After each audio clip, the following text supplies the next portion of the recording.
আসসালামু আলাইকুম সম্মানিত কৃষক এবং চাষি ভাইয়েরা, এই যে কলা গাছের চাষ করার জন্য আপনাদের একটা ঝাড়ে একটা কলা গাছ রাখতে হবে। যদি আপনারা কলা গাছে ভালো ফলন পেতে চান এবং কলা গাছ থেকে ভালো ফলন পেতে চান, আপনার একটা ঝাড়ে একটা কলা গাছের বেশি রাখা যাবে না।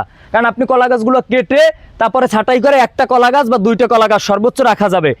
এবং কলা গাছ কেটে আপনারা যে এই যে কলা গাছ ফেলে দেন বা কলা গাছের গুঁড়া ফেলে দেন, এইটা দিয়ে আপনারা নূতন উদ্যোক্তা হতে পারে।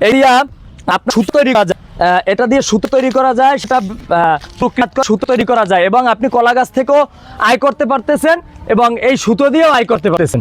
আসসালামু আলাইকুম। আপনার ভিডিও দেখে মেলা উপকার পাইছি বড় ভাই, মেলা উপকার পাই আমি ইউটিউবে আপনার ভিডিও দেখি। ধন্যবাদ ধন্যবাদ। হ্যাঁ ভাই, সত্য কথা, আমি রাস্তাতে যাইতেছি দেখি যে আপনি কন্টেন্ট করতেছেন ভাই। আসলে আপনার ভিডিও দেখে আমি সুন্দর সুন্দর মানে আবাদ সাবাদ করতে পারি ভাই। ধন্যবাদ ভাই, ধন্যবাদ। আরো দেখবেন এবং আরেকজনকে উৎসাহিত করবেন। ইনশাআল্লাহ ভাই।